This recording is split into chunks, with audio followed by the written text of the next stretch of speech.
బైబిల్లో ఒక మంచి మాట చెప్తాం మీకు. మనం ఇంకనూ పాపులమై ఉండగా యేసయ్య మన కొరకు మరణించాడు.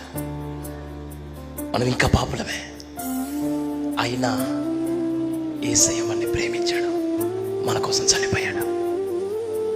ఈ ఒక్క మాట నీకు గనక అర్థమైతే, స్ట్రైక్ అయితే, ఈ పూట ప్రాణం పోయేంత వరకు ఒక నమ్మకమైన బిడ్డగా నువ్వు ప్రభు కొరకు జీవిస్తావు. అయినా వల్ల ఒక వారం ఆసక్తిగా, ఒక వారం ఆరిపోయిన వ్యక్తిగా, ఒక వారం ఉద్యమం, ఒక వారం చచ్చిపోయిన జీవితం, ఒక వారం విధేయత, ఇంకొక వారం మూర్ఖత్వం, ఒక వారం దేవుని ఆలోచన, ఇంకొక వారం సొంత ఆలోచన, రకరకాలుగా ఉండవు. తెలిసి తెలియక మాట్లాడిన పాస్టర్ గారు సారీ అండి అంటారు. అనాల్సిన ఏందని?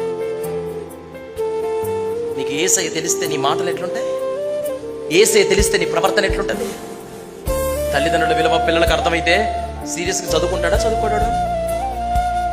యేసయ్య విలువ నీకు అర్థమైతే నీ భక్తిలో సీరియస్నెస్ వస్తుందా, రాదా? వచ్చిందా?